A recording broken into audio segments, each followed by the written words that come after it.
Welcome to The Psychology of. This is a channel for someone like me with a deep interest in psychology to talk to someone like you, someone else who's interested in learning just a little bit more about the W's of psychology. And no, I don't mean winning. The who, which focuses on the people involved in situations, the what, which explores what is happening, what actions or events are taking place, or what the specific behavior is. The when, which addresses the timing of an event or behavior. The where, which focuses on the context or location of an event. And finally, the why, which focuses on underlying causes, motivations, and reasons behind a behavior someone is exhibiting. We look at the history of things, the science behind it, and I throw in my own 2 cents now and then too. Get something to eat and drink, sit back, and learn something new today on The Psychology of.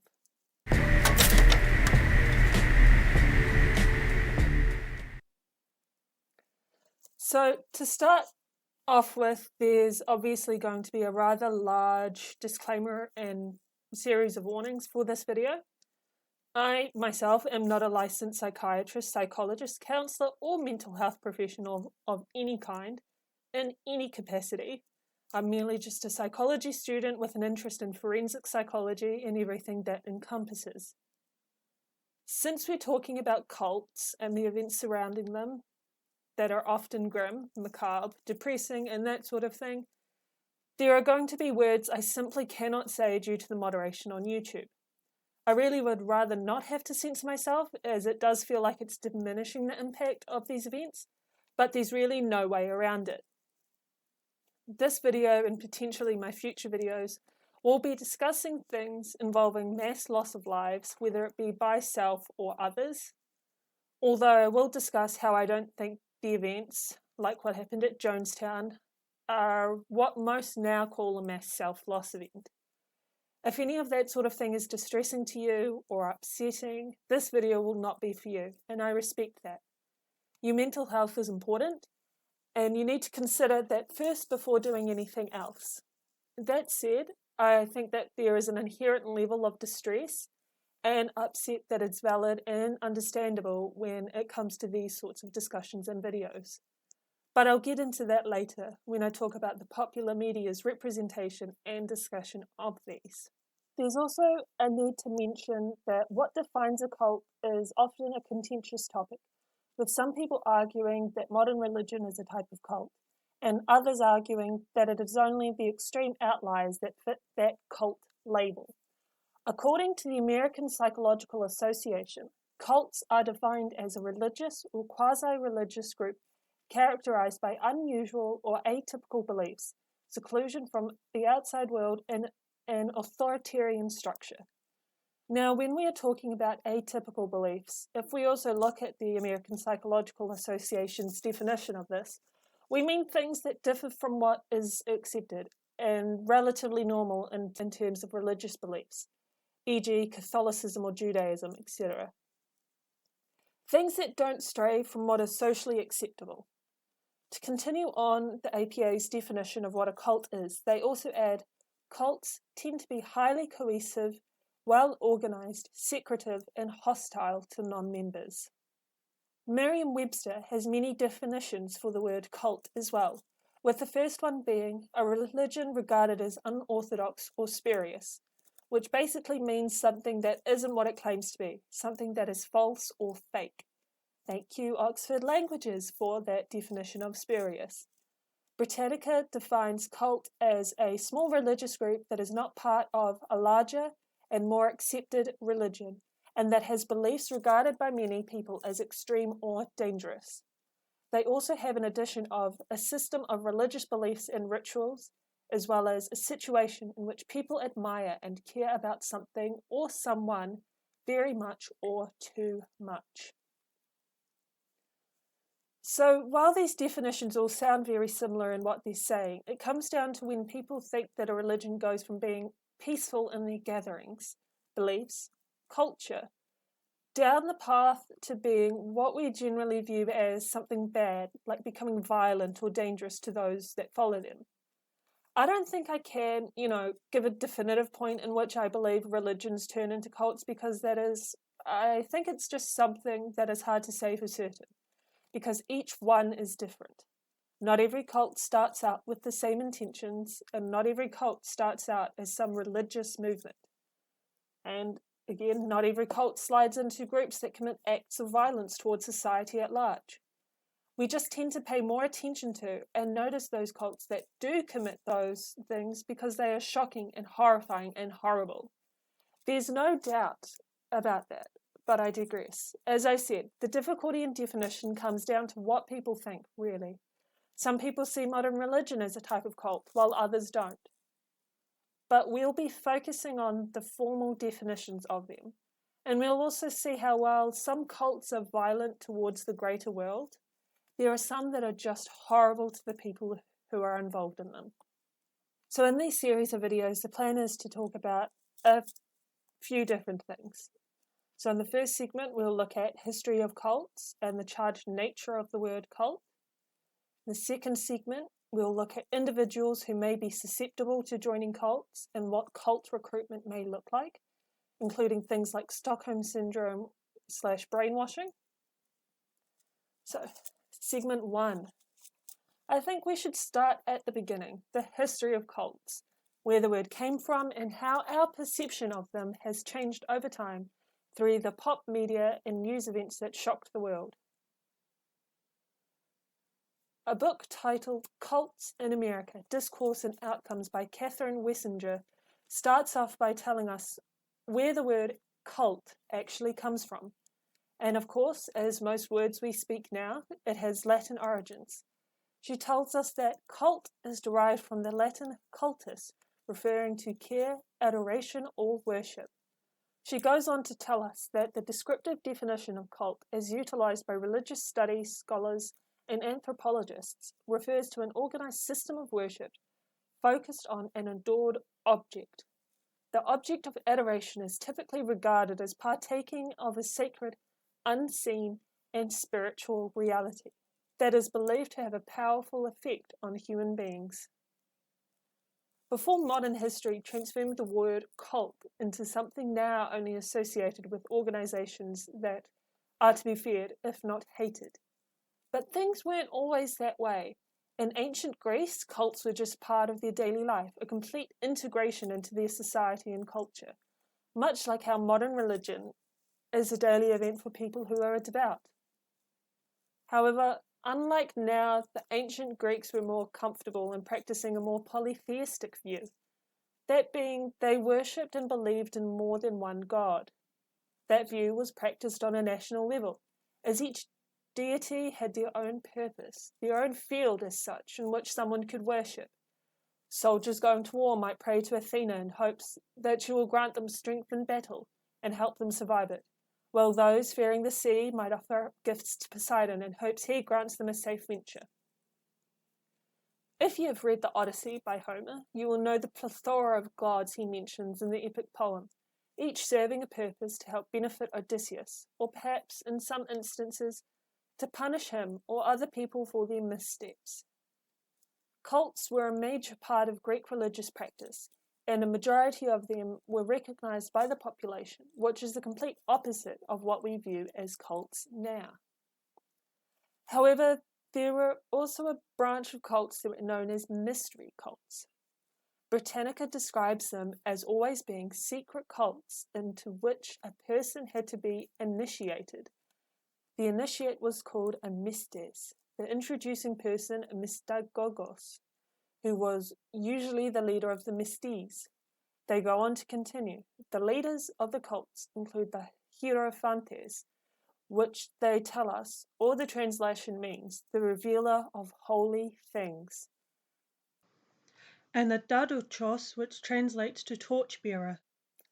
These mystery cults often featured things which were said to strengthen the bonds of each cult through common events, that being events in which every member participated. So these included such things as common meals, dances, and ceremonies, especially the initiation rites.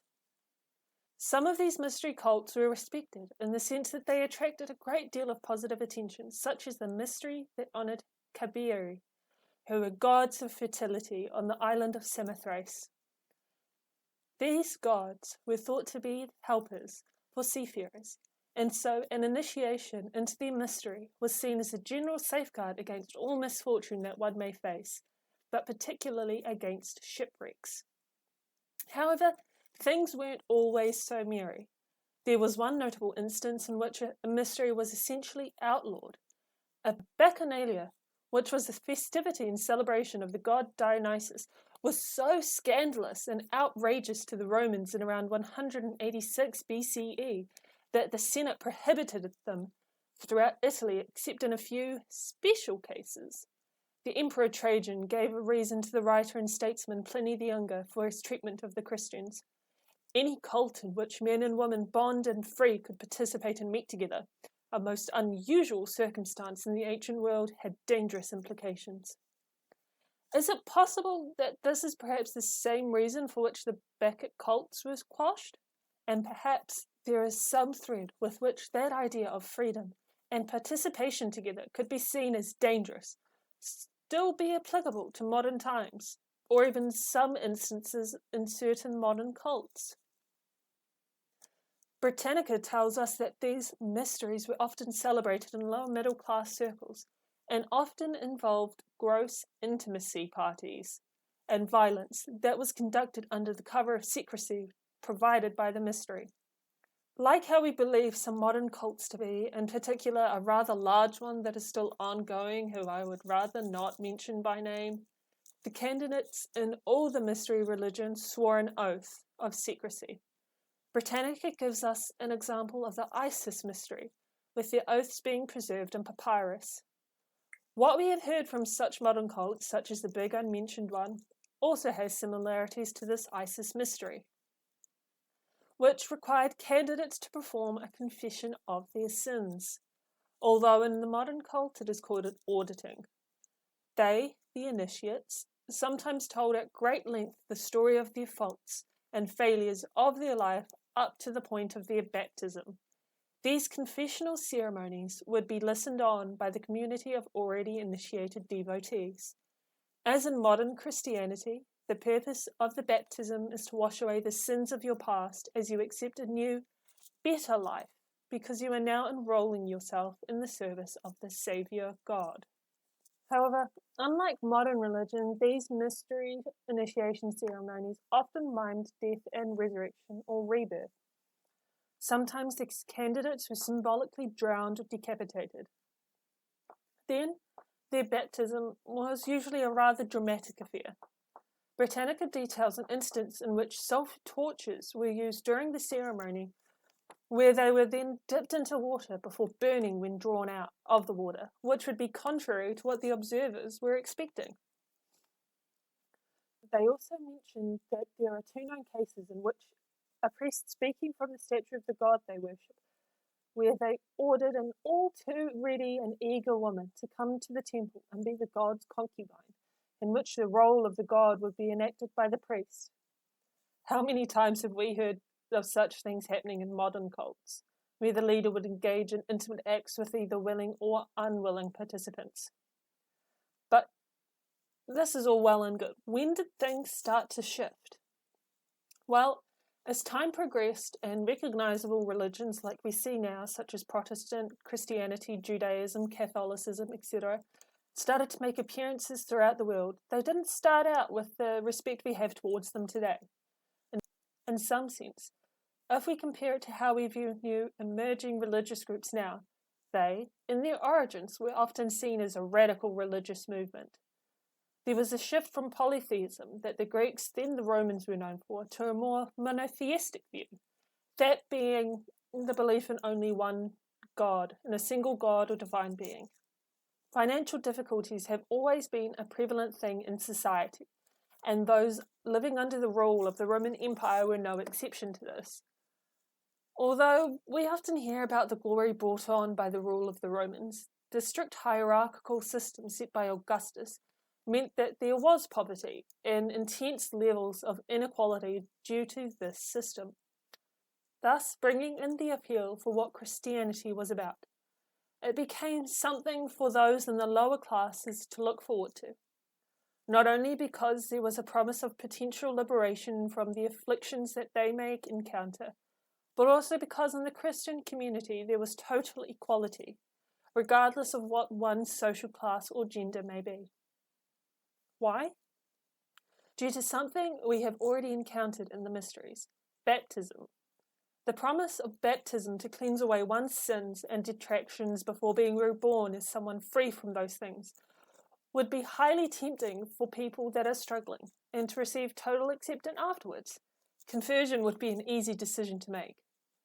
However, things weren't always so hunky-dory. For decades, even centuries that followed after the death and resurrection of Jesus, Christians faced massive levels of persecution for their beliefs. The monotheistic view of Christianity was looked down upon and brought trouble when their members refused to pay tribute and sacrifice to the pagan gods many of the population still worshipped. But not only this, according to an article published by Rhodes College, the Christian cult's practices also appeared to be cannibalistic to outsiders, and their doctrinal beliefs in equality were threatening to pre-existing Roman hierarchical social orders. Where have we heard that before? So, it seems that in classical times, Christianity was viewed as a cult, before it became more mainstream as time progressed. But not only did they suffer shunning and persecution for their failure to contribute to tributes for the pagan gods, the majority of the population still worshipped. They were most notably made a scapegoat under the reign of Emperor Nero, who blamed the fire that burned down a majority of Rome in 64 CE on them, and in turn, he made a public showcase of the cult's practitioners. Now, if we fast forward another 249 years to the reign of Emperor Constantine, he legalized Christianity and promoted religious tolerance through the Edict of Milan in 313 CE. It is believed that he only did this after he had a vision. According to Constantine's chosen biographer, who was Bishop of Caesarea, Eusebius, an image of a holy sign was presented to him by Jesus Christ that would guarantee protection to him from his enemies, which included adversaries that he would soon conquer. This vision is believed to be depicted in one of the coins he had stamped and circulated throughout the Roman Empire. This coin is dating from around 327 CE, where Constantine is seen facing right with his eyes raised to the sky. If we compare this to other coins from Roman empires who are typically facing forward, it is believed that this difference is because it may reference the vision in which Constantine had in his conversion to Christianity. Eusebius recounts in the year 312 CE that Constantine was on a campaign when around midday he saw a shining cross made of light over the sun with the text, "By this, conquer." After 380 CE, the Emperor Theodosius signed the Edict of Thessalonica, which made Nicene Christianity the official religion of the state. This, in turn, confirmed and solidified the influence of Christianity to not only the Roman world at that time, but for the rest of the world history too. If we consider the reach that the Roman Empire had, the spread of Christianity would be substantial, even after the empire split once more into West and East. Going even more forward in time, to the period between the 1600s and 1776, during the colonial period in the United States, the early British colonies often imposed strict rules on worship, viewing any dissenters who sought to practice other non-Christian faiths or even proselytize a different version of Christianity, were sometimes persecuted for such things. Proselytize, according to Merriam-Webster, means to induce someone to convert to one's faith, and or to recruit someone to join one's party, institution, or cause. As time passed, the 17th and 18th century was behind us. There were certain wings of Christianity that gave birth to new movements that we may recognize now. These included Baptists, Methodists, Quakers, Unitarians, and others, but these were sometimes referred to as dissenters. Facing history continues on to tell us that in communities in which an existing faith was already dominant, These new congregations were often seen as unfaithful troublemakers who were upsetting the social order. This is a view that we seem to see throughout history and even now in modern times. The most notable prosecution of those who differed from the accepted Christianity was the witch trials, which were seen around the world, although the most famous ones were the Salem witch trials. Overall, the estimated number of people tried is believed to be around 110,000, while the total for executions is somewhere between 40 to 60,000. Yet, it's possible that the people engaging in witchcraft were just practicing the precursors to medicine and other scientific fields.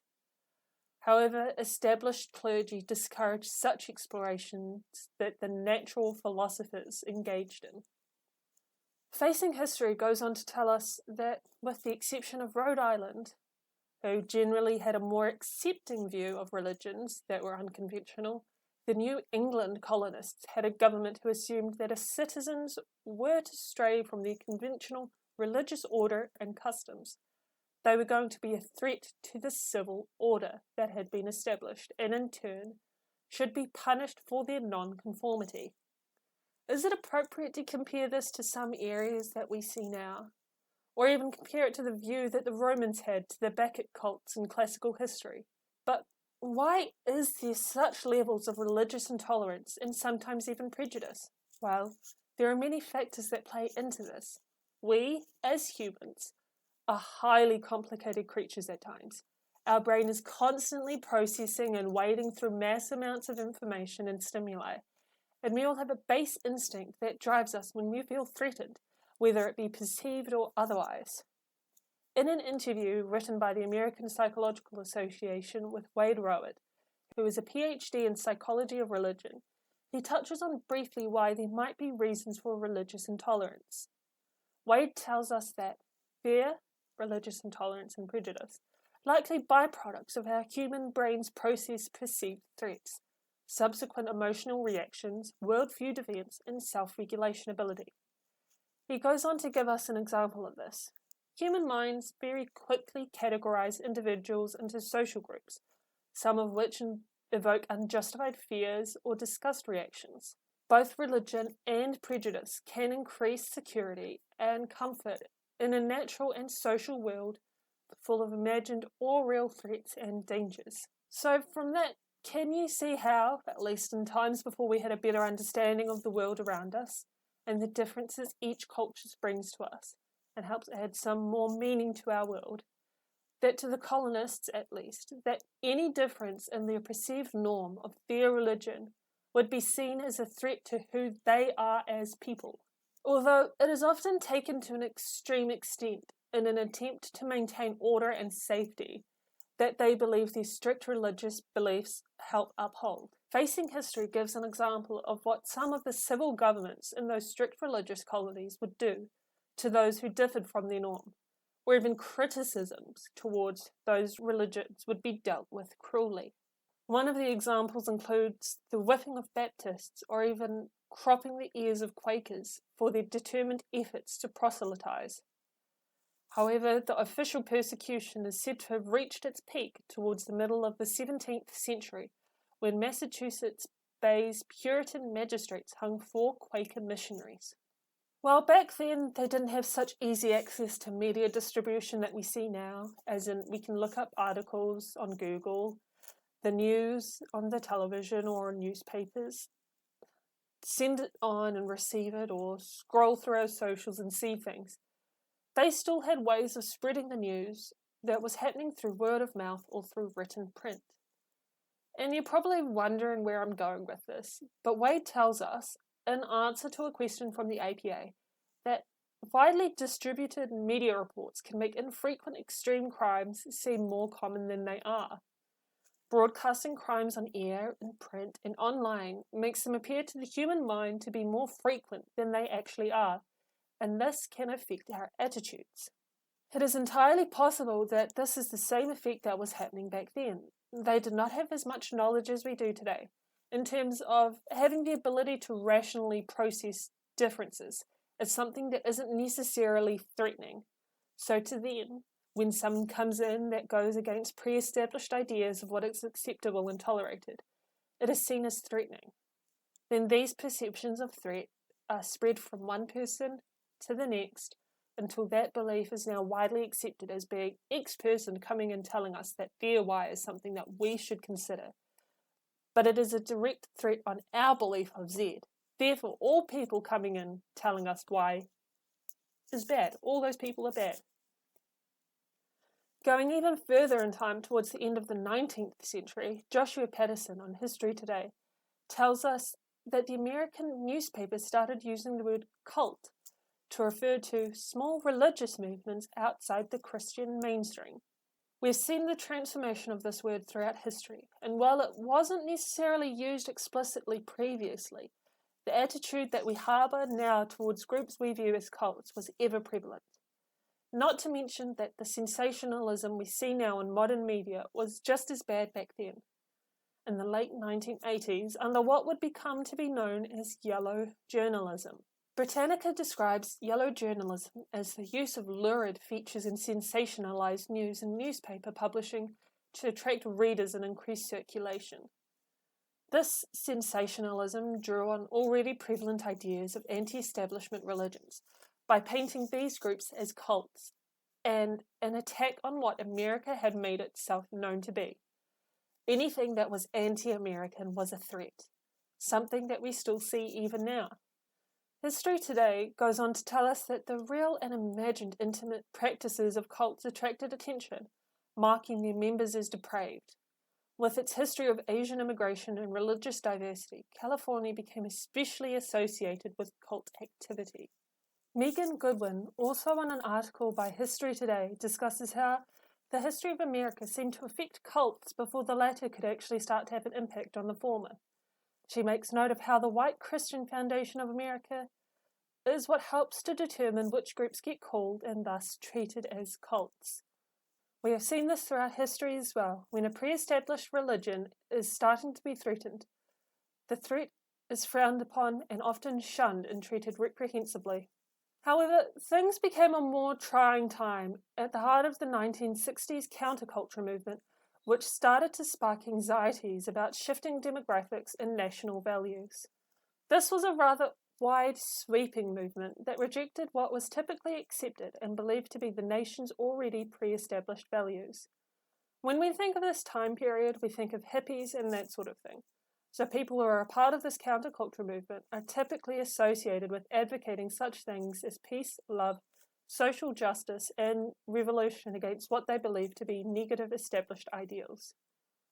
This movement continued on into the early 1970s, and Britannica describes it as being an alternative approach to life that manifested itself in a variety of activities, lifestyles, and artistic expressions, including recreational drug use, communal living, political protests, casual intimacy, and folk and rock music.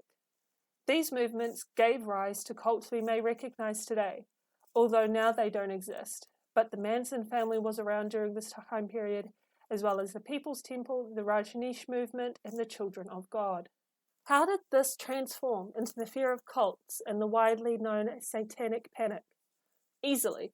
With the already established fear from anti-establishment groups and the tragedies that occurred from cults that had been established around a decade or so earlier, the moral panic was just simmering beneath the surface as it waited to be released.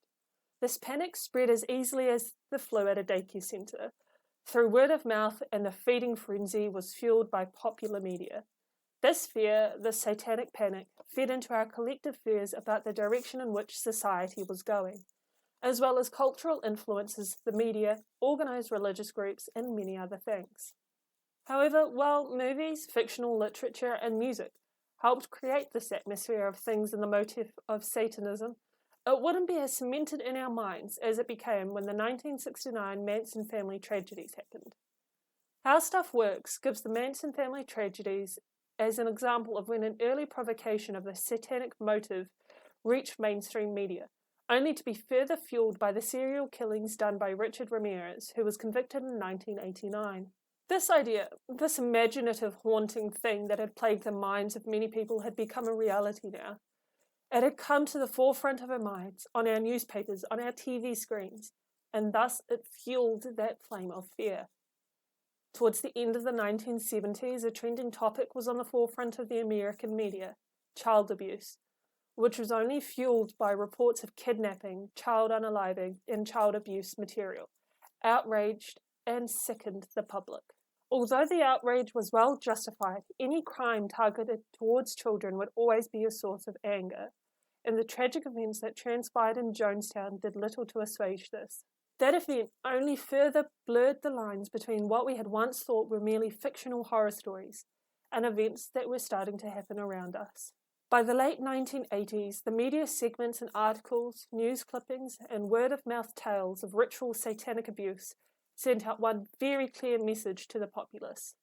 How Stuff Works says the Satanists were out there, intent on ritually abusing and taking the lives of our children in the name of an ancient evil religion. They also go on to say that from the comfort of our own social spheres that shared our core values, beliefs, and perspectives, it is easy to look outwards and blame so much pain on the ultimate, although non-existent, group of outsiders. This is not the first time we have seen this practice done, and I doubt it will be the last time either. However, the flames of this died down towards the very end of the 1980s, and between 1990 and 1994, the debunking of satanic ritual abuse became the newest, most hot story for the media to talk about. But like most things, the flames haven't fully been snuffed out. And just because the satanic panic had died down doesn't mean the webs the cults were making were ceasing to exist. The attention had just been pulled away from them to focus on this new fear, but that fear would once again be diverted towards the end of the 1990s. This isn't to mention the horrific crimes cults committed during the 1990s while the satanic panic was ongoing. Catherine Wessinger says in her book chapter, Cults in America, Discourse and Outcomes, that when we start applying charged or loaded terms such as cult to religious group or groups, it brings forth negative mental images, and in turn can motivate or even justify persecution, prosecution, and coercive actions by not only state agents, but it can also incite such actions by citizens against the unconventional believers. She also mentioned psychological research done by Albert Bandura, in which he demonstrated that the application of a dehumanizing term can prompt otherwise ordinary persons to take life-threatening and harmful actions against dehumanized individuals. She finishes that paragraph with a reminder that these things, these dehumanization of these groups and sometimes perhaps even persecution, have occurred even in the United States, despite the First Amendment's constitutional guarantee of freedom of religion. But I feel like that becomes blurred when things start to affect not only the people in these groups, but those in the surrounding areas. When does freedom of religion stop being a defense? Was it freedom of religion up until the point in which the Manson family committed the horrible crimes they did? Was it freedom of religion up until the point where Jim Jones took all those people to Guyana? Or was there a point in time where it stopped being freedom of religion prior to those events transpiring? Segment 2.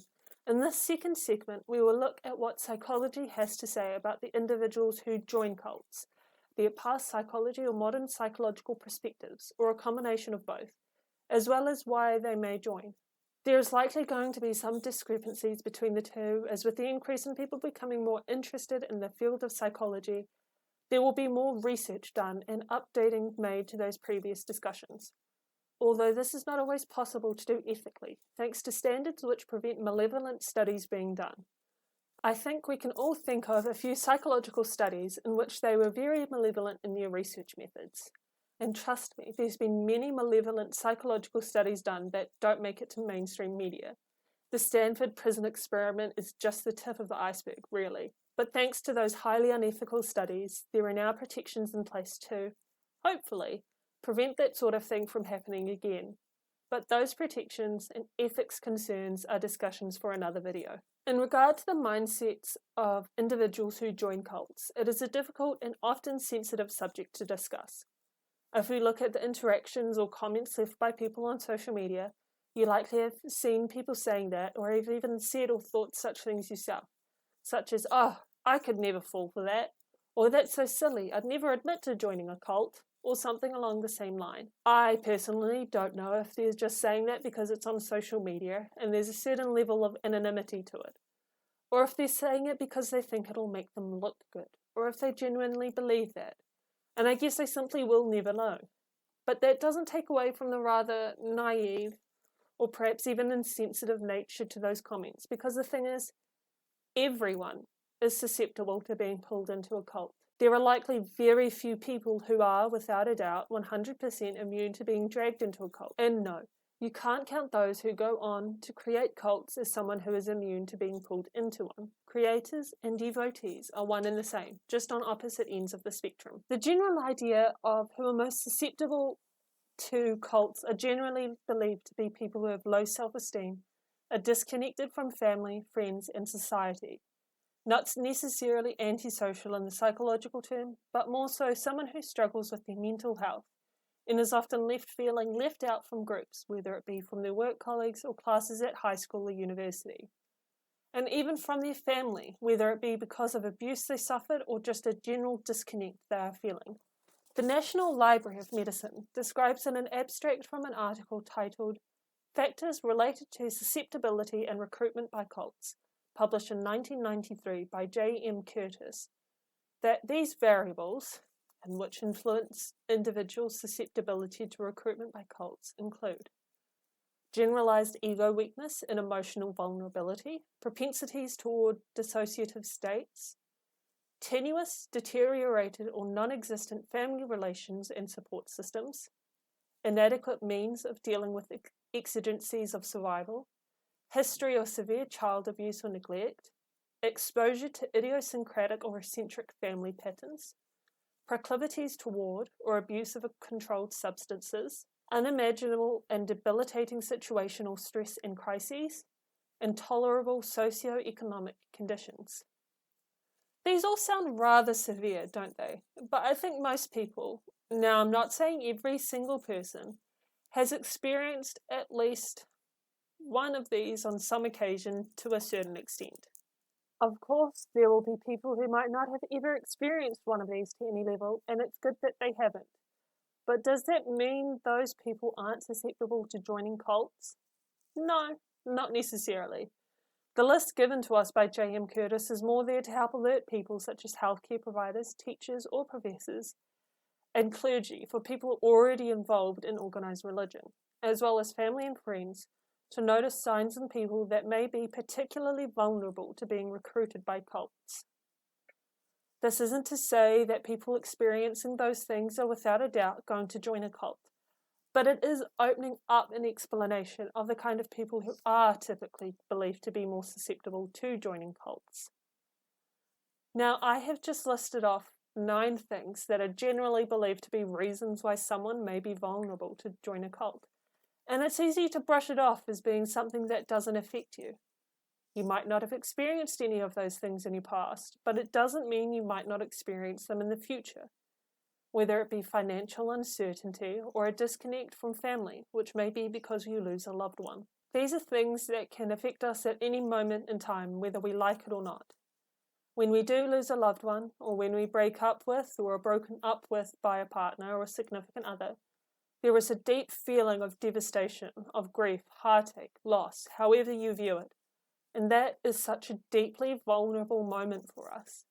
We often turn to a friend or friends, maybe even our parents or other family members to help us through those difficult moments. It's nice having a shoulder to cry on, to lean on, someone who will listen to us as we tell them how hurt we are, someone who will take us out of the house when we want to bury ourselves under mountains of duvet covers and blankets until we cry every last tear, until the aching in our chest fades, or perhaps until the darkness that surrounds us just swallows us whole. Having friends and family, having those connections, allows us to get through these difficult and trying times without succumbing to our mental anguish and engaging in a month-long, perhaps even year-long bed-rotting session. Without those connections, who are we to turn to? AI? A device that will just further exacerbate our loneliness? Or do we turn to that person who spoke to us on campus during a Clubs Week event? The person who said that they're like a family, that we will form lifelong connections with, and perhaps even connections that last long after you have left this world. That they will support us no matter what we go through, that we will have someone who will listen without judgment. It sounds good, doesn't it? Tempting, inviting. How could you not want to receive that level of support when you have nowhere else to go? Counselling and therapy are too expensive privately, even if you have insurance coverage. And the public system is too overburdened to have the time to deal with something as minor as a relationship ending. So that's where that group comes in, isn't it? And that is what they advertise themselves as in the beginning, a group. So to somebody who is already in a vulnerable mindset, that group sounds unassuming, friendly, just what you need to get by. Now, if you're someone who has those support systems, such as family and friends already, you're probably thinking that it sounds crazy to be so easily swayed into joining some group. But my point is that anyone can join it depending on which vulnerability that group preys on in that moment. To one person, they may profess that they will help them through their struggle of alcoholism.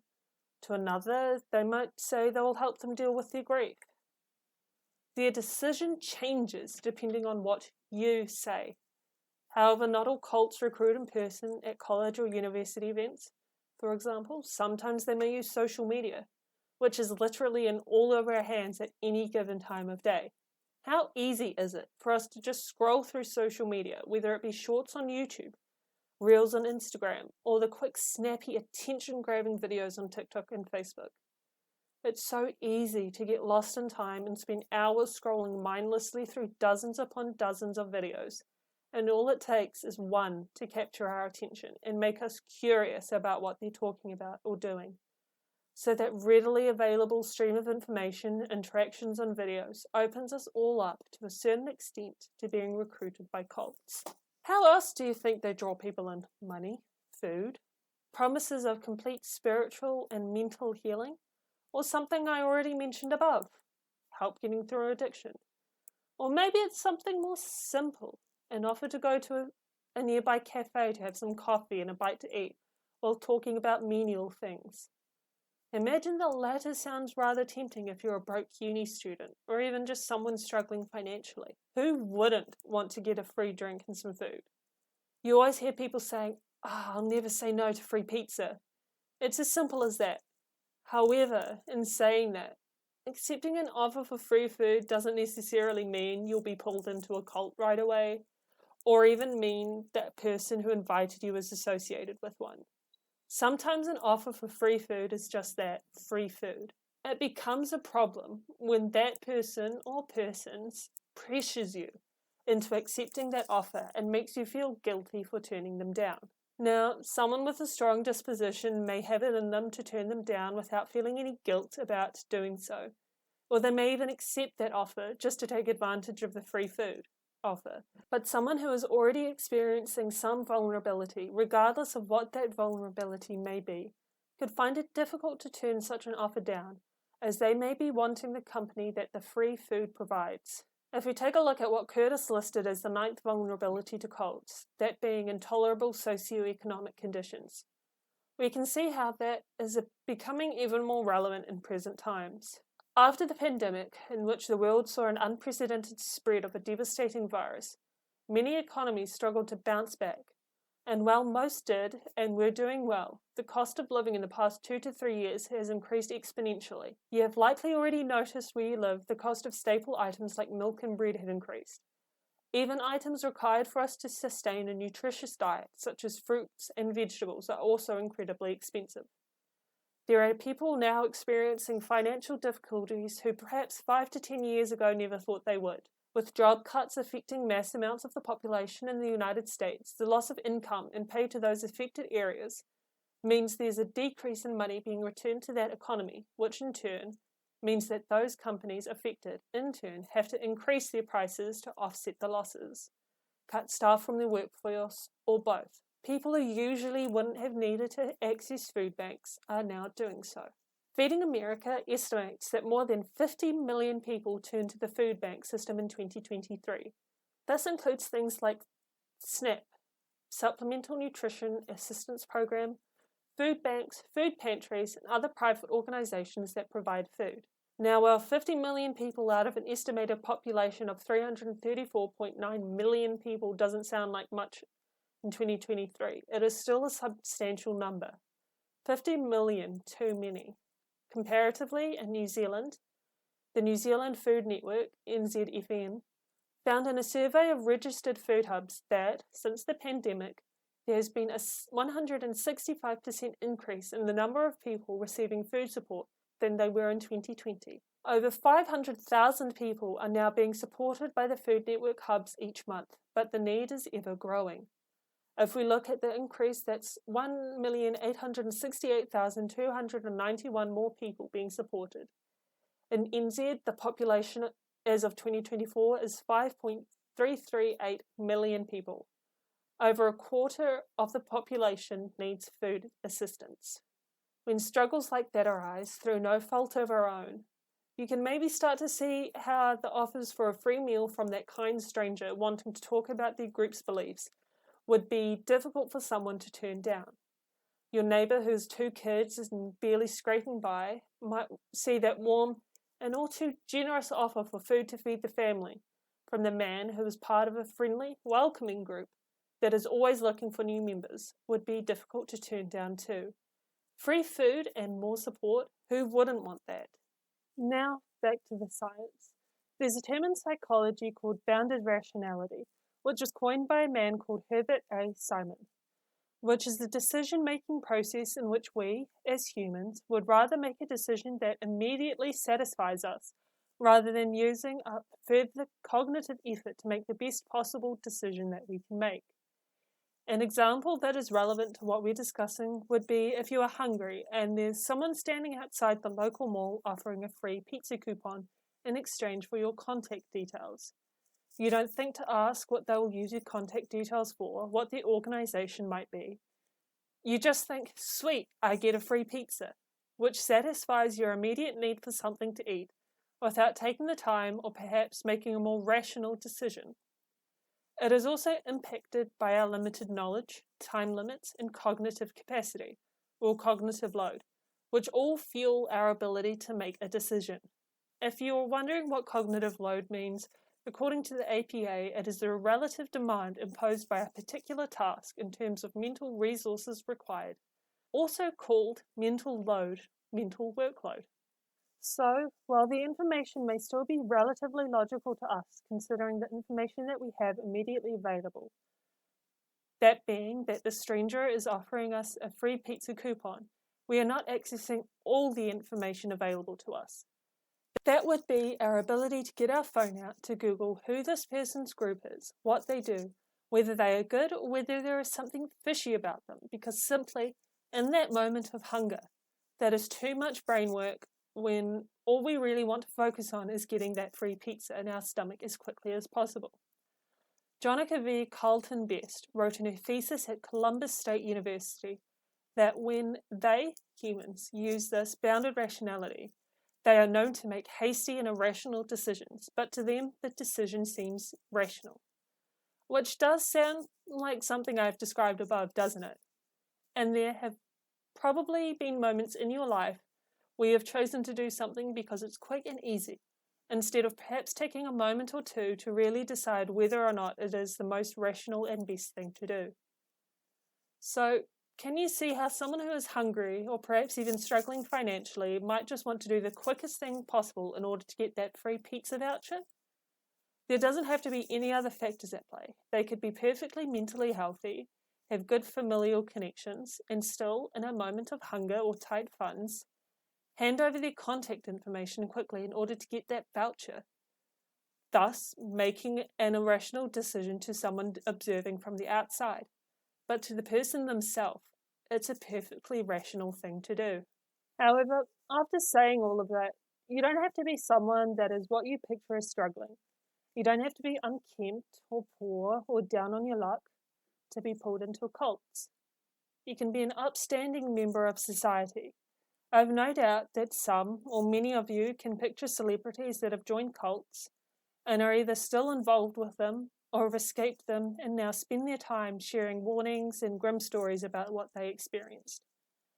There are even lawyers, doctors, scientists, professors who fall victim to cults. Your intelligence, social standing, mental state does not make you exempt from falling prey to a cult.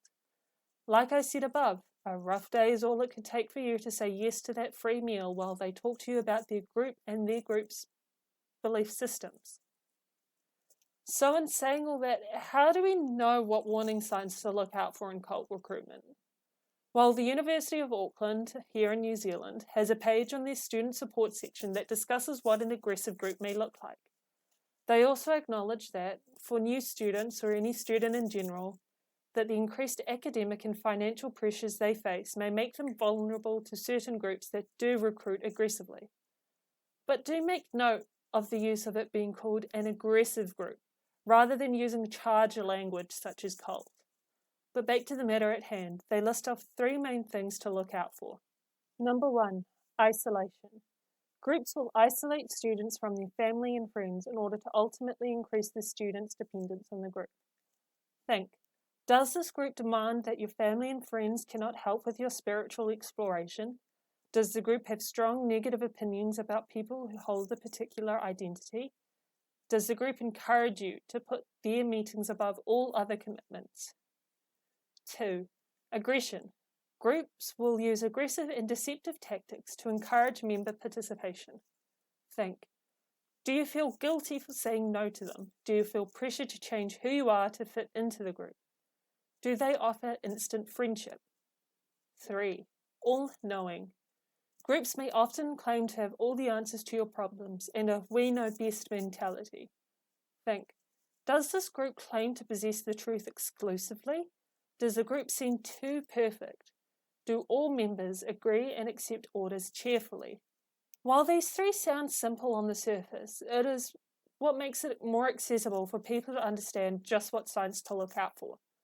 What I spoke about above is a lot of information to take in, so this brief and succinct list given to us is more palatable to a wider audience, especially when you take into consideration that when you are already in a vulnerable state, experiencing a lot of stress, you aren't as likely to be able to process a ton of information so easily. In fact, in a recent lecture, my professor mentioned to us that there's a curve where in the middle is the peak moment in which we are at our pinnacle level of performance, and either end of that is where we start to struggle. It's called the Yerkes-Dodson law bell curve, which was designed from an experiment where they tested the results of arousal.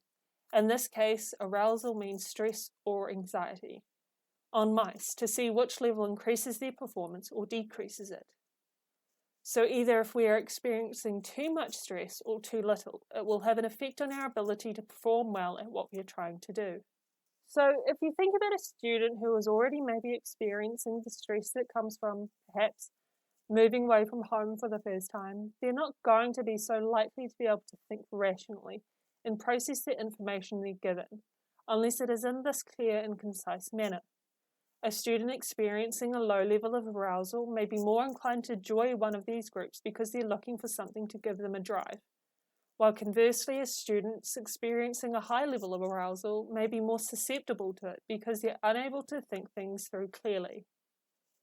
However, that isn't to say that a student who is in the middle, or the peak, will be invulnerable to these aggressive group tactics. It just might mean they're a little more equipped to deal with this situation. They're at the point where their level of arousal is optimal, thus meaning they may feel a sense of clarity and alertness, which could help them notice those red flags better than perhaps those on the other ends of the curve. You're so amazing. I love what you've done with your hair. I can't believe you're only an undergrad. You're so smart. Wow, I love your outfit. Where'd you get it? Here, have this free Uber Eats voucher. Why? Oh, just because I like sharing. You have to tell me your skincare routine. Your skin is glowing. I really like your eye color. They're beautiful. How is someone like you still single? You're taken? Wow, your partner must be so lucky to have someone like you in their life. I don't think that person you're with is good for you. They're telling you lies about me. You can't trust them. You can only trust me and my friends. Have you figured out what I was rambling on about yet? Maybe not. That is an example of what love bombing can look like. intense levels of adoration and attention which can often be paired with gifts and even compliments. But with that, there is also the risk that your rejection of these, or even when the person is comfortable that you're sticking around, they can turn their adoration of you into annoyance or hatred when they feel as though you're rejecting them. After that, they go back to love bombing you once you give in. A definition given by Berkeley Wellbeing Institute says that love bombing is the act of overwhelming another person, usually a romantic partner, with attention, affection, and gifts, which is similar to what Psychology Today has to say as well. The term love bombing refers to a pattern of overly affectionate behavior that typically occurs at the beginning of a relationship, often a romantic one, in which one party bombs the other with over-the-top displays of adoration and attention. Cambridge Dictionary also gives us a similar definition: the act of showing someone a lot of love or positive attention in order to make them do what you want.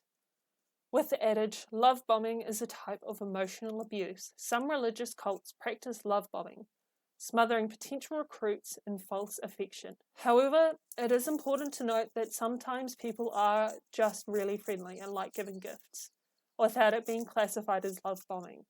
As long as that person doesn't get angry or annoyed or frustrated or start becoming violent with you or taking their anger out on you or objects around you, sometimes it's just someone being overly friendly. But why am I going on about love bombing? Because it is often, although not necessarily always, a way for cults to recruit people, or at the very least to draw them in initially. Like I said with the free food voucher, some people may be more prone to accepting overly intense displays of affection or compliments, especially if they're already in a vulnerable state. Although there will be people whose back stiffens up at such overly intense displays of affection and attention. For me anyway, I get very awkward when people try giving me compliments or even gifts out of the blue. But does that mean I'm less likely to fall for love bombing?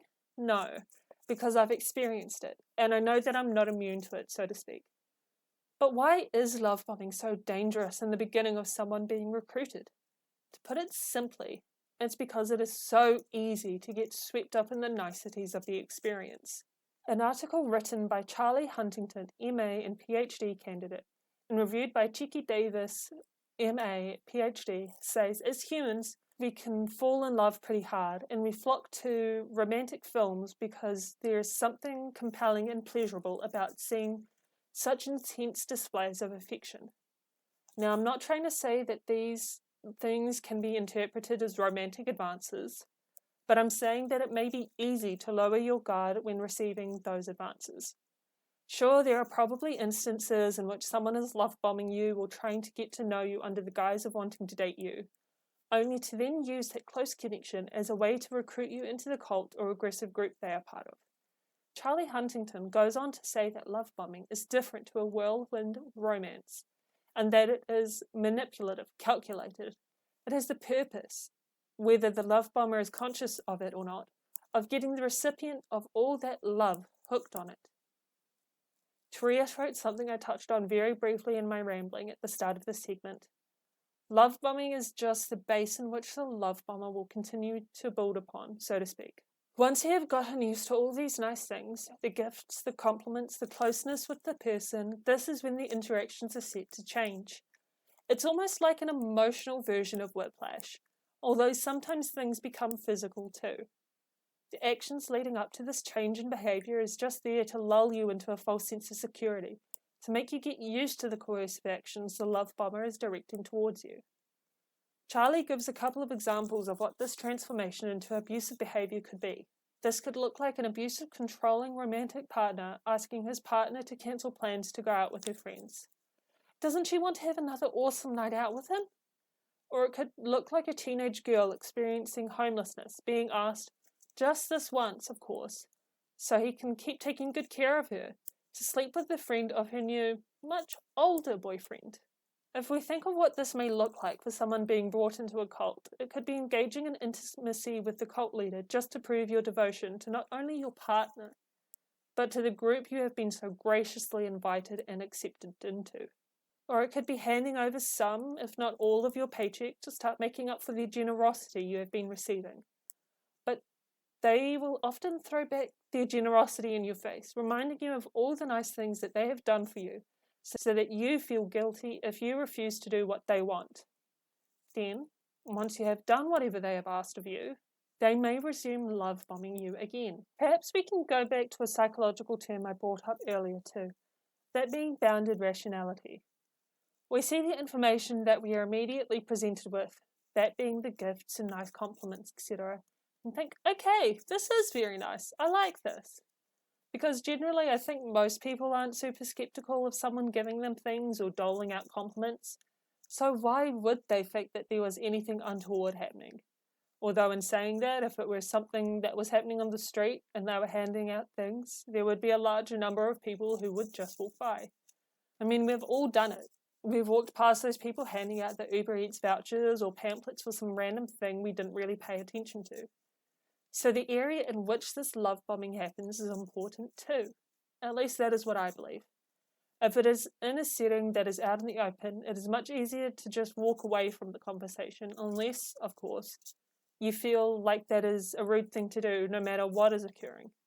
But conversely, if it is something that is happening in an enclosed space, like in a cafe or at your home or wherever, you may feel more trapped by social niceties to remain polite and go along with whomever is talking to you, which in turn could wear you down enough to accept the treatment you are receiving by the love bomber. Another thing we can possibly say victims of love bombers experience is perhaps a type of conditioning, although I think that will become more appropriate when we talk about cult leaders and what they do in order to maintain control over their disciples. But this is all well and good, isn't it? It gives us some insight into what draws people in, or in some cases traps them. But it doesn't explain why some stay in the cult or aggressive group, does it? I mean, sure, guilt, pressure, and no longer having ties to anyone outside of the group are big driving factors. But what about the people who no longer worry or care about those sorts of things? What makes those people stay? Love, true genuine connection with their fellow members, with their leader, maybe. Or maybe it's something along the lines of brainwashing and subsequent Stockholm Syndrome. Now, it's important to note that the APA does not include Stockholm Syndrome in its DSM, the Diagnostic and Statistical Manual of Mental Disorders. The most famous case or instance of Stockholm Syndrome that we can think of, or might be able to think of, is that of Patty Hearst. For those that don't know, Patty Hearst was kidnapped by the Symbionese Liberation Army in 1974 in Berkeley, California, where she was then likely abused and tortured until she conformed to their demands of her, and in turn began helping the organization with their plots around the area, including robbing a bank. But what is Stockholm Syndrome? Why is it called that? Well, according to Britannica, Stockholm Syndrome is a psychological response wherein a captive begins to identify closely with his or her captors, as well as their agenda and demands. Merriam-Webster also has a similar definition of this psychological phenomenon too. The psychological tendency of a hostage to bond with, identify with, or sympathize with his or her captor. Stockholm Syndrome can also be known as Survival Identification Syndrome as well. In regards to why it is called what it is, the name apparently comes from a bank robbery gone wrong that happened in, well, you guessed it, Stockholm, Sweden. In 1973, during the month of August, 4 employees of a bank called Sveriges Kreditbank were held hostage in the vault of the bank for nearly a week. However, something strange started to happen as time went on. The hostages started to develop some sort of bond with the people holding them captive. It's reported that on a phone call with the Swedish Prime Minister at that time, Olof Palme, that one of the hostages stated that she trusted her captors, but feared that she would die in a police assault on the building.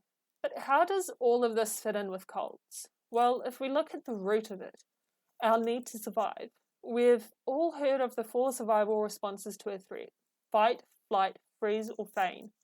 These tap into our brain activity and the nervous systems associated with them. The part of our brain that is believed to be in control of this is our midbrain, or our amygdala, when we are experiencing a moment of fear. When this part of the brain is activated, it sends off signals to another part of our body, the sympathetic nervous system, which is just one part of our nervous system that reacts when we are experiencing stress such as fear. This system then releases a whole bunch of various natural chemicals in our body to prepare our body for the imminent danger it believes it is under. This is where the various stress responses come in, the ones I listed above. But if we find ourselves unable to escape or fight, another part of our nervous system kicks in, that being the parasympathetic nervous system. This is the part of our body that causes us to be unable to move and makes breathing more difficult too. However, the freeze response doesn't just affect our physical body. It may also affect us mentally as well. We may experience a level of dissociation from the situation we are experiencing too. So how does this tie into Stockholm Syndrome?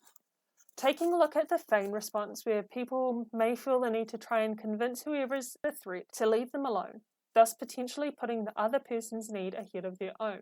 And if we think about how the people at the bank started forming a bond with the people holding them hostage, or Patty Hearst seemingly being okay with going along with the SLA's agenda, can we maybe say that they were experiencing the feign response to a certain extent? The need to try and please the people who are eliciting this response in them, thereby diminishing their own feelings and emotions in order to increase their chance of survival. In an article uploaded by the Syracuse University College of Law, they talk about how this change from the captor going from threatening the captive's life to then choosing not to kill said captive can cause a huge sense of relief, and that can, in turn, cause a sort of sense of gratitude in the captive towards their captor. They go on to say that it takes only a few days for this bond to cement, proving that, early on, the victim's desire to survive trumps the urge to hate the person who created the situation. Any small sign of kindness, whether it be getting them some water or perhaps not assaulting them for a short period of time, could then be interpreted as a sign of good treatment on the captor's part. So, if someone is trying to keep their captor happy, they in turn are going to hope that this will, in turn, mean the captor will treat them with more kindness, thus linking their own happiness with that of their captors. This creates another bond, does it not? However, the article then goes on to say that this positive bond between captor and captive is not the only thing that the syndrome is marked by. It also involves a negative attitude from the captive towards the authorities, which could potentially threaten the pseudo-relationship between them. This becomes exponentially more extreme when the captive's usefulness is only viable when they can be used as leverage against a third party. Without that, their usefulness diminishes, thus putting them at more risk of being harmed or even killed. It is important to note that this does not always occur in every hostage situation. Instances of domestic abuse or child abuse. How many cases can you think of where the members of the cults or aggressive groups were used as leverage against the local or international authorities? And when their usefulness to the leader was used up, or the leader felt particularly threatened by the authorities, whether it be based in paranoia or perhaps experiencing persecution, the members, regardless, suffer the consequences. Although, like I said above, the syndrome does not always occur, and more often than not, it doesn't. There are still instances in which it does.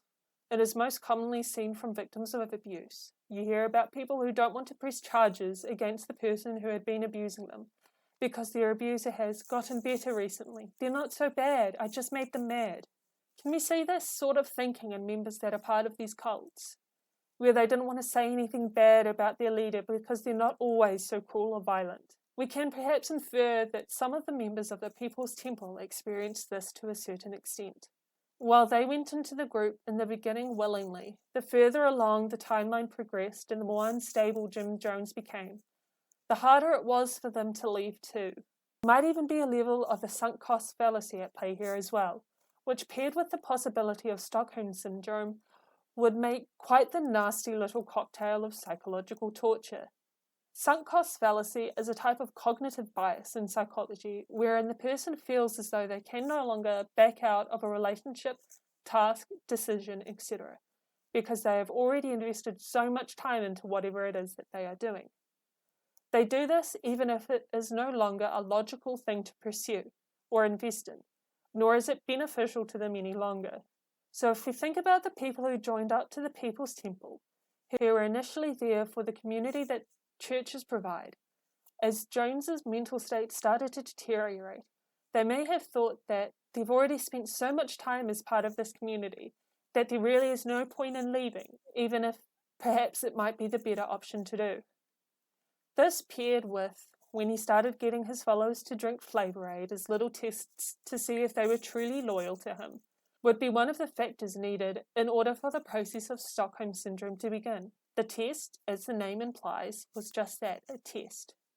So, when inevitably he would tell them the Flavor Aid is unpoisoned, the members would undoubtedly feel a huge sense of relief. See where I'm going with this? That relief is seen as a small act of kindness from Jones, thinking, hey, he didn't kill me, that's so nice of him to not actually do it. As his mood started to swing too, his members would become more attuned to him, and in turn try avoiding things that would further aggravate him or set him off. It would become easier to just do as he asked without question, instead of delaying it or questioning it and risking earning his ire. This also isn't to mention the distrust their members felt towards outsiders too. And I don't think I need to go into detail about what happened to the camera crew and politician that made the journey to check on members in Jonestown. While there were some people who managed to escape before things got too far or before they fell victim to sunk cost fallacy, there were far too many who couldn't, and we cannot judge them for being unable to do so. But what about the people who don't experience viral identification syndrome? What is the reason they stay? Well, I've already touched briefly on sunk cost fallacy, but I'm talking about the people who don't experience that, something that still seems like it only happens in movies or television shows: brainwashing.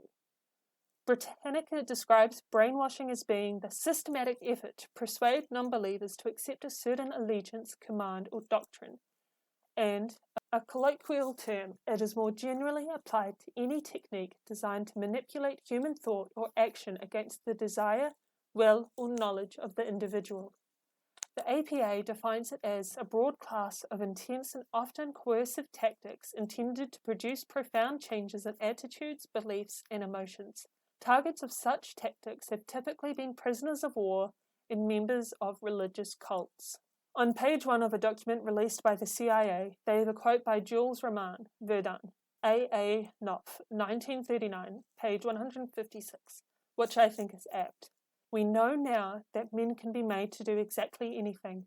It's all a question of finding the right means. If only we take enough trouble and go sufficiently slowly, we can make him kill his aged parents and eat them in a stew.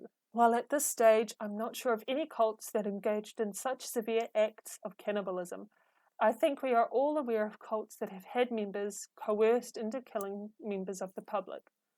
Although the impression given by these people, or some of them at the very least, is that they did so willingly to prove themselves to their leader, it is entirely possible there was a stage in which previously they would have never committed such atrocities, or at the very least wouldn't have done so without a little push or convincing. Personally, I think everyone is capable of committing an act of violence. It's just that most of us are better able to deal with situations without needing to harm someone, whether it be for the thrill of it or a snap reaction. But back to brainwashing. Generally, there is an air of skepticism towards this, with some believing that it isn't as severe as the media makes it out to be. How Stuff Works acknowledges the difference between some of the definitions of what brainwashing is, that being that some say that it requires the presence of threat of physical harm, which would mean that there are some cults that simply don't practice this, as they aren't known to physically abuse their members, while other definitions say that it relies on the non-physical aspects of it, that being coercion and control as an effective means of asserting said influence. But in saying all that, does that mean the victim's identity is totally and irrevocably erased? Not necessarily. It's possible that their identity is just in hiding until they are in a place, a safe place, in which they can start to rediscover themselves again. A similar but no less severe experience is when you've been in a relationship with someone and your whole world starts to revolve around them and what you two can do together, where you can go, what the other person likes and dislikes. You get swept up in this intense infatuation or love, and then when it's gone, when you break up, you feel so lost because you have spent so much of your time with them that you don't really know what to do. You feel like you're clinging to a life raft in the middle of the ocean and you've forgotten how to swim. But eventually, with time, you remember those swimming lessons you took as a child, teenager, or adult, and so you start to kick your legs, and eventually you'll make your way back to the shore. So, with time, you eventually begin to remember what you did before this person came into your life. You remember that you like cooking for friends and family, or even just for yourself. You remember you like spending rainy weekends curled up on the couch under a few blankets reading books, or even taking the opportunity to feel the cool rain on your skin and enjoy the scent that the rain brings to the surrounding area. However, how often do we hear of cult members being able to experience this freedom? Even after their arrest, the trio of women, Leslie Van Houten, Susan Atkins, and Patricia Krenwinkel, still profess their adoration and support of their master manipulator cult leader Charles Manson all throughout the trial. What had become of their original identity? Who they used to be growing up as children? Who they became in high school before meeting and falling prey to Charles Manson? They did manage to find some semblance of an identity once in prison and separated from their cult leader through therapy and study involving such areas as law, gender studies, ethnic studies, psychology, as well as poetry, music, and politics, which does give some hope, perhaps, to other victims out there. Now, I don't want people thinking or saying that I'm trying to excuse their behaviour, because I'm not. It's just an explanation for their behaviour. I might touch on similar things in another video if anybody would be interested in such things like shared insanity or instances where people only commit crimes when with the wrong person when otherwise they simply would not. Now, if we go back to brainwashing or social influence, one of the examples given by How Stuff Works for Persuasion is something that I think we might have heard or do hear from aggressive groups or cults. That being, do it because it'll make you feel good, happy, healthy, successful. How often are people promised that doing XYZ would make them feel good or happy or healthy, or even offer them a chance of living a more successful life? It's one of the first things, perhaps, that recruiters say to draw people in, isn't it? If you join us, join our group or movement, we can offer you happiness and a more healthy and fulfilling life and successful opportunities. How do we get to that point where the victims find it difficult to think autonomously? To the point where they no longer believe that what others are saying about the group they are in, where they genuinely believe that they aren't part of a cult. It's just a friendly, tight-knit community. Well, to put it simply, complete isolation and control over every facet of the person's life. And by every facet, I mean everything. Sleep, eating, making use of the bathroom, or any other basic human need is controlled entirely by the leader or whomever is in charge of the brainwashing. This is done to slowly and very systematically break down the victim's identity until it completely falls apart so that the person doing the brainwashing can then implant their own set of ideals and values, beliefs, attitudes, etc. into that of the victims. A psychologist in the late 1950s went on to study former prisoners of war camps, mainly the Korean and Chinese war camps, in order to further understand what goes on when someone is experiencing the process and subsequent effects of brainwashing. His study helped him to determine that the process is one that requires multiple steps in order to succeed with the attack on one's identity. These are assault on identity, guilt, self-betrayal, breaking point, leniency, compulsion to confess, channeling of guilt, releasing of guilt, progress and harmony, final confession and rebirth. But like I mentioned above, these steps cannot be completed when people are able to move about freely. That being, they cannot come and go from the place in which the brainwashing is supposed to be happening, because that would allow for that person to connect with friends or family and other sources that could undo the progress the brainwasher has already made. In order for this process to be more effective, it does require or rely on the isolation aspect as well as making sure the victim has a clouded mind, which can be caused by lack of quality sleep and malnutrition. I'll touch on each step involved so that we can all get a better understanding of what is going on here, because it isn't as simple as sitting someone in front of a swirling black and white vortex while filling their head with subliminal messaging. Assault on identity, an attack on the victim's sense of self. The agent is what we will call the person in charge of brainwashing, denies everything that makes the victim who they are. So in the instance of the soldiers who were prisoners of war, this would entail something along the lines of, you are not a soldier. You are not a man. You are not defending freedom. This will continue until the victim becomes so worn down and broken in spirit that their beliefs seem less solid than they were previously. Guilt. You are bad. This happens concurrently with the attack on the victim's identity, and it is done to make an overwhelming sense of guilt in the victim. This involves attacking the victim for any transgression the victim has done, regardless of the size of that transgression. Think it could be something as small as stealing a chocolate bar, or as big as taking someone's life. This leads to someone starting to feel a general sense of shame that anything that they may do is wrong, regardless of what it is. Self-betrayal. Agree with me that you are bad.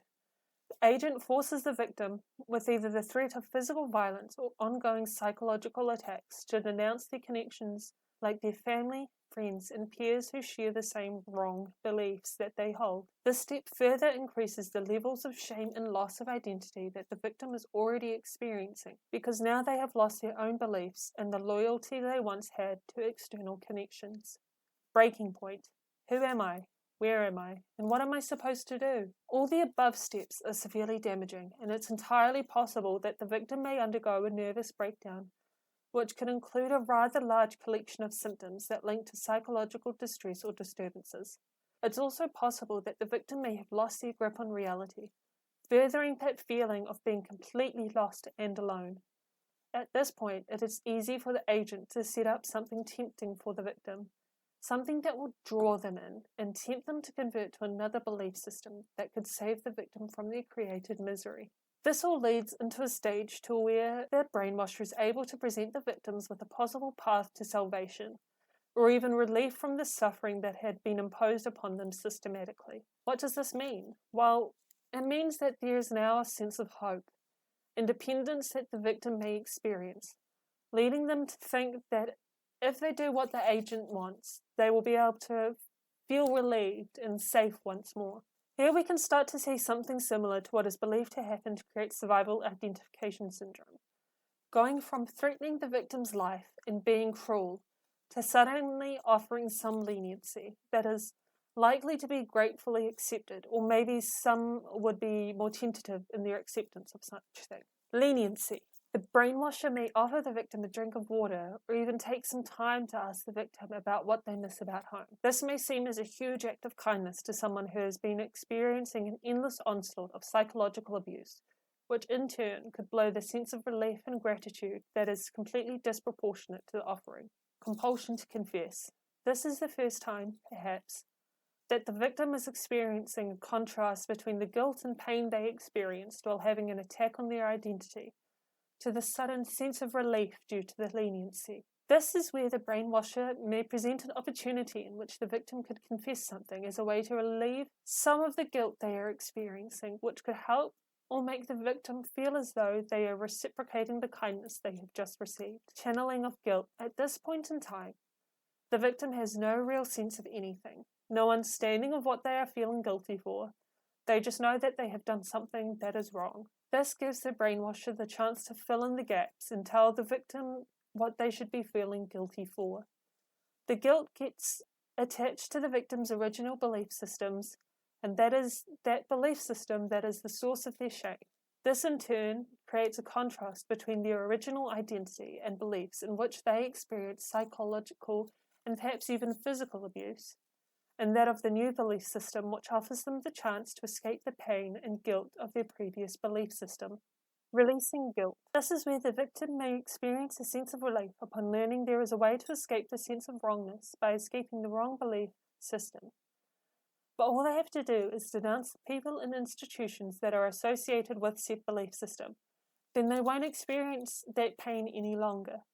This again allows for the agent, the abuser, to offer up the victim a new identity. Now we are up to the part in which the abuser now has a clean slate for which they can build up a new identity in their victim. This is stage 3, where the rebuilding is done. Progress and harmony. By now, the abuser will have stopped the psychological and sometimes physical abuse of the victim, in turn offering them some more physical comforts and mental support, while also slowly integrating the new belief system. However, the victim is still required to choose whether they continue with their old beliefs or whether they choose the new belief systems. Here they must make that conscious decision and accepting this new belief system. Think something along the lines of, if you truly believe in this, then you really didn't betray anyone, did you? At this point, it is not a difficult decision to make because this new identity offers safety and protection, final confession and rebirth. The target chooses a new identity and clings to it like it is the only thing keeping them afloat. This new identity is one that will make their life better, unlike their old one that led to them being tormented until they suffered a breakdown. There might be rituals or ceremonies held in order to welcome the converted victim to their new community. From this, we can gather that this is not something that can happen within the span of a few weeks. It gives the impression that if it is rushed, if the victim is pushed too far too quickly, they could suffer a complete psychological collapse and be rendered useless to the abuser. Conversely, some may be more resilient and steadfast in their beliefs, but still give the impression that they have been converted. Something that comes to my mind is the video of the prisoner of war, Jeremiah Denton Jr., a US Navy squadron leader who was held captive during the Vietnam War.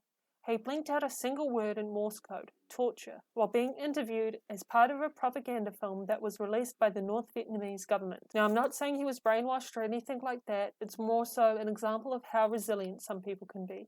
The indomitable human spirit, if you will. But now we're left with another question, aren't we? Why are some people more susceptible to brainwashing than others? Why do some people resist it? Although briefly touched on in an interview with a Radio New Zealand host, a professor of history at Birkbeck College, University of Longden, Daniel Pick, mentions that he thinks that our human nature is what makes us particularly vulnerable to propaganda and groupthink, especially during moments of crisis or times of war. Now, we know from some of what I've discussed above that people who are experiencing crises are vulnerable to cult recruitment. So this addition of these moments of crisis also makes someone particularly vulnerable to groupthink, which is something that we often see in cults. And it's kind of a double whammy to the victim. Psychology today defines groupthink as a phenomenon that occurs when a group of well-intentioned people makes irrational or non-optimal decisions spurred by the urge to conform or the belief that dissent is impossible. And the problematic or premature consensus that is characteristic of groupthink may be fueled by a particular agenda,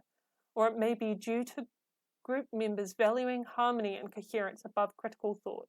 APA defines groupthink as a strong concurrent seeking tendency that interferes with effective group decision-making. They also include a list of symptoms of what this may look like, such as apparent unanimity, illusions of invulnerability and moral correctness, biased perceptions of the outgroup, interpersonal pressure, self-censorship, and non-optimal decision-making strategies, which are all things I'm sure we have seen in a number of cults and even aggressive groups that have been at the forefront of certain political movements in recent years. Pitt goes on to say further on in the interview that our hold on sanity and reason and thinking is fragile and precarious at the best of times. We all know that we can be driven into crazy states. People get into states of road rage just driving down the road where they lose their balance and equilibrium. Which is true, isn't it? I mean, how many cases or instances have we heard of, especially in the United States, where people have been attacked and subsequently gravely injured or shaken up as a result of road rage over something that really shouldn't have ever gotten to that point?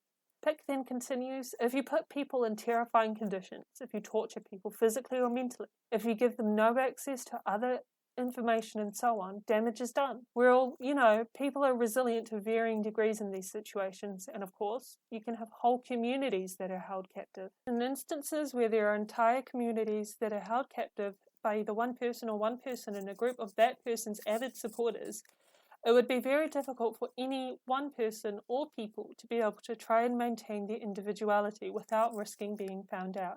This would be even more difficult if there are already people in the general group who have, perhaps, in some way already conformed and are at that point in which they want to please their captive, so they are quick or eager to report on any other person who is trying to maintain their individuality or their old belief systems instead of accepting the new one. We saw something similar to this happening towards the end of the People's Temple, with people who were wanting to escape were quickly snitched on by other members and subsequently punished for their betrayal. But there is still a level of varying definitions on what someone constitutes as being undue influence, right? What one person might see as coercive, someone else might see it as being normal or acceptable.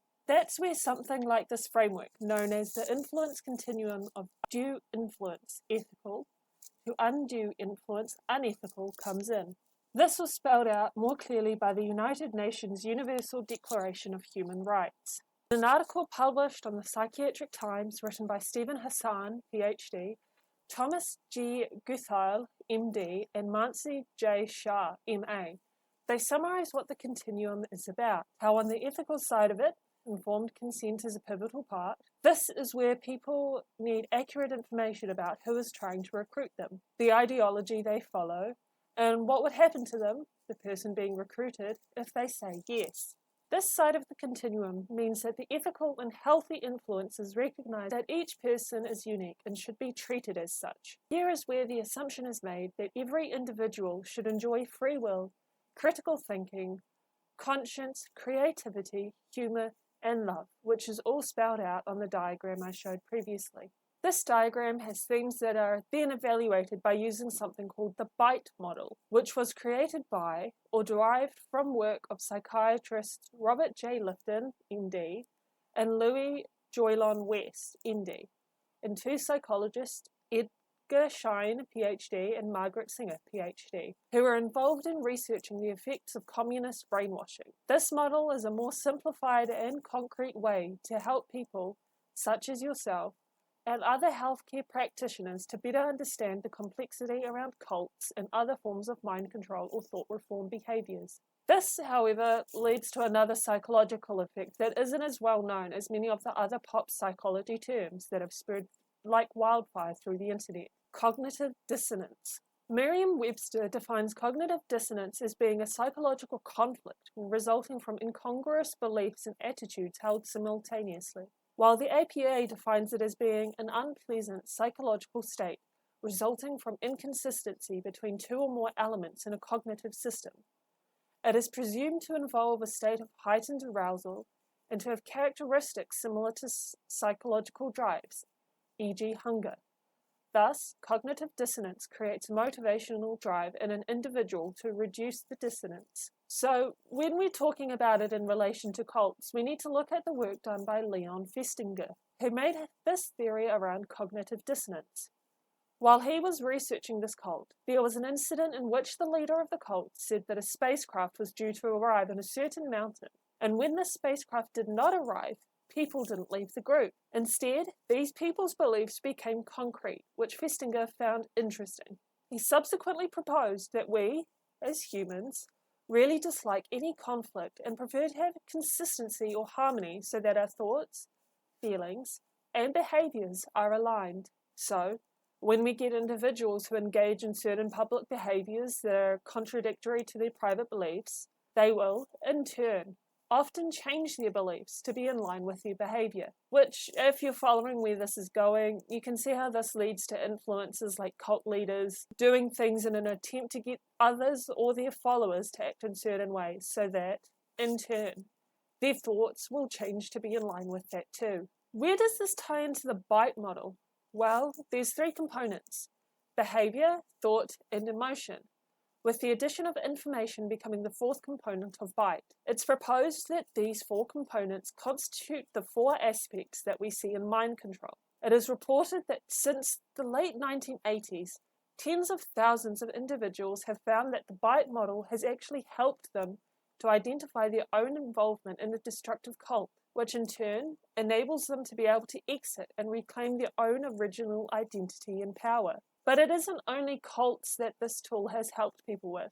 It has also helped people identify other controlling relationships as well. Let's break down these four components. Behavior control. The ultimate goal of behavior control is to instill dependency and obedience in the group, their ideology, and therefore its leadership. Every single decision, big or small, must be approved by or dictated by the group. Any deviation from this is subsequently punished. The group comes first. Rules and regulations are mandated and enforced with an iron fist. Anyone deviating from this must be reported. We see this sort of thing time and time again in cults, and we see just how many aspects of their lives are controlled and dictated by the leaders. The financial abuse, the controlling of what one wears and how they do their hair, what they eat, who they talk to, how much sleep they get, who they have intercourse with, and how they spend their time. It's very rare to non-existent for members to experience non-group related leisure time or vacation. Here we also see a conditioning effect too. The leader, or those in power, will distribute rewards for behaviour they deem as good, and punishments for the behaviours they don't like and don't want to see. Following this, we have information control. An ethical group will inform newcomers about who the group is and what it entails, whereas an unethical group will use deception by lying outright, withholding vital information or distorting information to make it appear more acceptable. More often than not, all three types of lying are made use of, thus undermining the rights of citizens to be able to have informed consent and therefore make decisions that would be in their best interests. Here is where a widely known idea comes in, propaganda. I'm sure we've all heard that you are not immune to propaganda thing that is floating around the internet. Propaganda becomes a huge tool in controlling the members of a cult. It allows for the leaders to dictate which information their members receive. Some of the bigger cults have departments that allow them to churn out vast amounts of things, whether it be newsletters or magazines or even videos and podcasts. They use these to push their own agenda and ideology by tailoring the information to be in line with what they want. It's even possible that they make use of famous people and cherry-pick the quotes they want from them to seem as though they seem like they are supporting the credibility of the group, or in some cases, it could be done to do the complete opposite, to further the idea that the outsiders are bad. Through use of propaganda, they are able to control what information their members receive. Their goal is to indoctrinate their members to distrust anyone who speaks out against the cult, whether it be through the news media or even members who have left. Think along the lines of, you can't trust them because they left us. They turn their backs on the true message. Those of us that stay are the true believers. Or, you can't believe what the media says. It's fake news. They don't understand what we're doing, that we're not the problem. Thought control. This is something that we have already touched on briefly, but Psychiatric Times goes on to describe what this sort of thing entails as well. Hypnotic and suggestive strategies that induce an altered state of consciousness are often used to reprogram people's thoughts and memories. The techniques here can vary from it being mandated lectures that they have to attend, where the members have to respond with the correct answers to any question that is asked, to prayers and chanting. I think we can picture a pop culture moment where they were chanting as they tried to demonstrate a closeness with each cult member. Midsummer had this in multiple points of the movie, as well as wailing or other sounds to mimic someone's emotions. I think it's also important to note that not every group gives new names to their members, but when they do, it is a rather significant affair as it supports the changes in the member's identity. It supports their assimilation into the cult. Emotional control. Here we see something I have already talked about, that being the initial love bombing that initiates often experience. But when the members are already in the cult, or once they have joined up, that love they experienced in the beginning becomes conditional. It starts to rely on whether the member has been good or not. If someone is not grateful for the environment they are in, that love is withheld from them. They are to express their love and gratitude to the leader, grateful for being a part of a select group of people who are allowed to know the truth. And those who do know the truth, positivity is key. Their leader is to be revered, whether it be through songs or doctrine. The Psychiatric Times says that listening to music, and especially singing cult songs to themselves as well as in the community, helps members access positive emotional states. We have seen the effects of music in cults, like with the Manson family or even at the People's Temple, where he played his own radio through the loudspeakers set up throughout the compound. Music and rhetoric that was in line with what they believe. Any emotion that is perceived to be as negative or perverse is strongly encouraged to be stopped. The members are to suppress them, to feel guilty about them, and are told that they are shameful things to experience. There are times in which members might even have to publicly repent for these negative emotions they are experiencing, which further makes them feel guilty or selfish, sometimes even unspiritual. The leader wants their members to feel dependent on them and their group for any positive effects, whether it be a positive self-esteem or just by being a part of their group. Any individual accomplishments or sense of independence is not appropriate. Phobias, in turn, become a powerful tool for cult leaders as well. They can range from being things involving physical health, mental health, or even spiritual health. It can cause members to fear leaving in case something bad happens to them. It becomes especially difficult for members who are raised in the group, as they were led to believe that the outside world is this horrible, evil place, and subsequently they don't know what to do. They don't know anyone who can help them exit the group. This is paired with the possible threat to their family, friends, or even themselves, whether it is through blackmail or physical or psychological violence, which can further make it even more difficult for members to leave. Where I live, we have a few cults, not as many as Australia or even the United States, but they're at the forefront of a lot of our minds in this country. There's a place on the west coast of the South Island in New Zealand called Gloriavale, and it's been in the news throughout the years for things involving child abuse and everything that entails as well. You know, the abuse they put their adult members through as well. I remember talking to a couple who escaped it with their kids, and I don't really remember the entire conversation, but the upshot of it was that it was quite jarring going from such a closed-off community that would only sometimes go to other places to living out and free with everyone else. Then up north, in the North Island, there's a church called Destiny's Church. And while it likely started out with good intentions, in recent years it's had a lot of controversy with the way they treat their congregation and people they believe to be bad. Recently, up north, they had an event at a library, I believe, where there was a drag reading or something like that. And members of the church went in and disrupted the event and caused quite a lot of violence in doing so. They've also threatened a gay member of parliament and dumped rubbish outside of his office. And currently there's a second season of a documentary on the church hosted by one of our most respected journalists, John Campbell. But from this, you know, living here and seeing the things and hearing things about these cults or groups or whatever you want to call them in this instance, it's hard and it's frustrating too. The people that do speak out get threatened, and it's horrible.